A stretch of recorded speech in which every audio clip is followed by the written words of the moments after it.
Halo semuanya, perkenalkan nama saya Muhammad Fali Gilman dari Program Studi Hubungan Internasional Kelas A, Angkatan 2021 dengan NIM 210204628. Nah, jadi di video part 2 kali ini saya akan membahas apa saja sih kekurangan-kekurangan yang ada di video part 1, atau saya akan mengevaluasi kekurangan-kekurangan yang ada di video tersebut gitu. Nah, sebelumnya di part 1 kan saya udah mempertanyakan beberapa pertanyaan. Yang pertama tentang bahagia gitu, kayak bagaimana sih orang bisa dikatakan bahagia gitu, atau kebahagiaan itu sebenarnya ketika kita mencapai kebahagiaan itu sebenarnya bahagia itu diukur melalui parameter apa, seperti itu kan. Seperti kita tahu sendiri, bahagianya orang tuh beda-beda gitu, masing-masing kebahagiaan orang-orang tuh pasti beda gitu kan. Ada yang punya A udah bahagia, ada yang punya B bahagia gitu kan. Nah, makanya itu saya mempertanyakan apakah kebahagiaan itu sendiri bisa diukur melalui satu parameter atau tidak gitu. Nah, terus yang kedua tentang tujuan hidup. Kita hidup di dunia ini kan pasti punya tujuan, masing-masing pasti punya tujuan kayak gitu.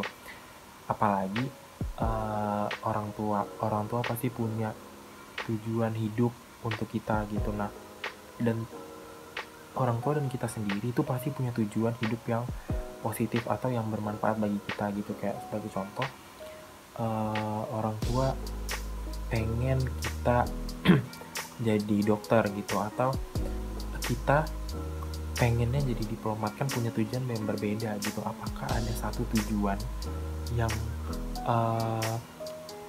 khusus untuk manusia gitu, maksudnya khusus untuk manusia hidup tuh apakah ada tujuan? Nah gitu. Jadi saya mempertanyakan itu karena saya bingung gitu. Karena sejujurnya saya sendiri kan punya tujuan hidup untuk bisa sukses seperti itu kan. Sedangkan orang tua saya ada tujuan berbeda seperti itu. Nah, terus yang ketiga itu tentang bagaimana harusnya kita hidup. Nanti gini, apakah kita hidup itu harus memenuhi ekspektasi orang lain? Apakah kita hidup itu harus sesuai dengan aturan yang dibuat oleh orang lain? Karena logikanya gini, kita kan hidup sendiri gitu, maksudnya ya udah ini hidupku, ya udah aku ngejalanin hidup sesuai dengan aturan apa yang aku buat kayak gitu kan. Nah, apalagi zaman sekarang tuh banyak banget yang mengatur-ngatur tentang kehidupan orang gitu. Maksudnya kayak contoh kayak gini, kayak kamu tuh nggak boleh tahu pakai baju itu, kamu nggak boleh pakai baju ini kayak gitu kan. Maksudnya kalau misalkan kita diatur gitu, berarti ada satu hal yang membuat kita, atau maksudnya gini, ada aturan yang mengharuskan kita hidup gitu. Maksudnya apa sih, ada aturan yang mengatur kita untuk hidup gitu, yang mungkin diciptakan orang kayak gitu. Nah, itu yang saya pertanyakan.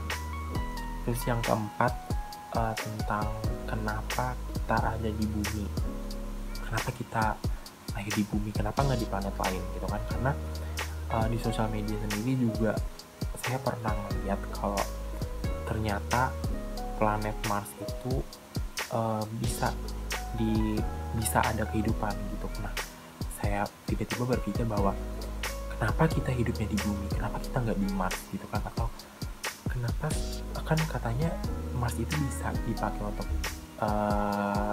hidup, maksudnya kayak bisa ada kehidupan di situ, kenapa sampai sekarang nggak ada kehidupan di sana kan. Nah, itu yang saya pertanyakan, masih bingung tentang hal itu.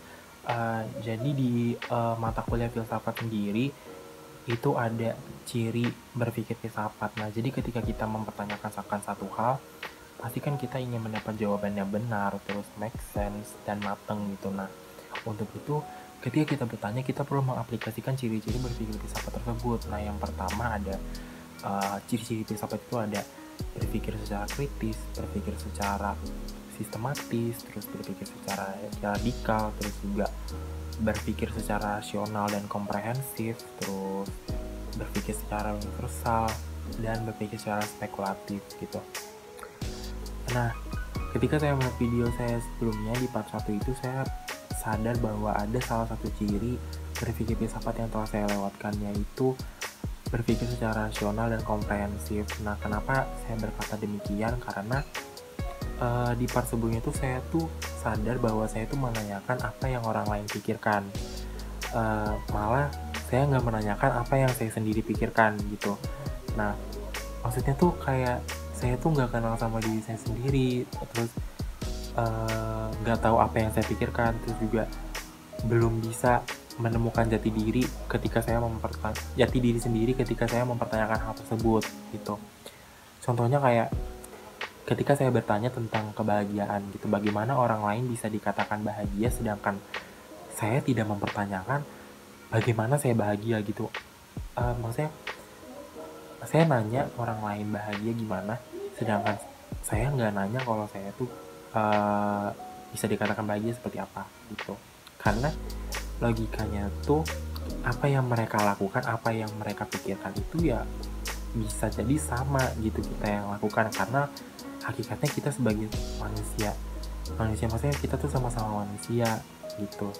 Nah, karena kita sebagai manusia, apalagi di umur kita yang sekarang yang muda gitu, kita pasti punya keingintahuan yang tinggi gitu, jadi kita sering melakukan hal-hal tersebut. Nah, ternyata hal tersebutlah yang maksudnya kayak berpikir secara rasional inilah yang seharusnya saya aplikasikan ke video saya pada part sebelumnya.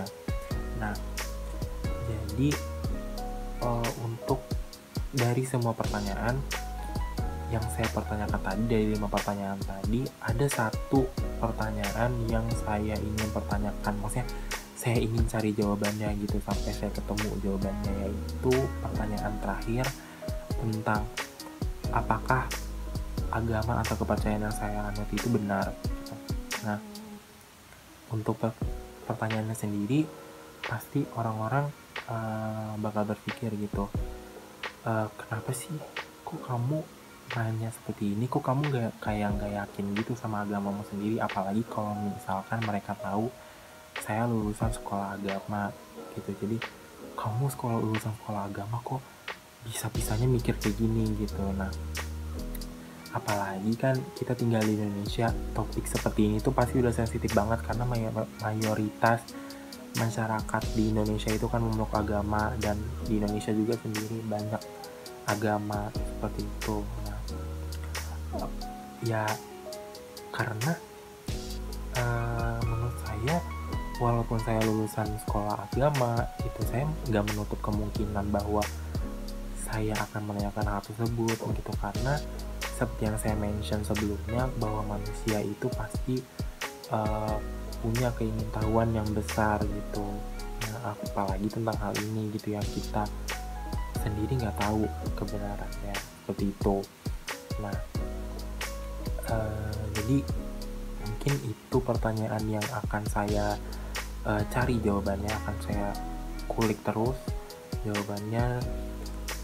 Mungkin di video part-part selanjutnya, selagi saya mendapat materi dari Ibu Unis sebagai dosen filsafat saya, mungkin ketika saya dapat materi tersebut, saya bisa gitu mendapat jawaban yang memuaskan bagi saya. Nah, saya juga berharap ketika saya tahu jawaban tersebut atau jawaban dari pertanyaan tersebut, saya tuh bisa lebih istilahnya yakin gitu ketika saya menjalani agama atau kepercayaan yang saya anut sekarang gitu, atau ketika saya ibadah tuh saya udah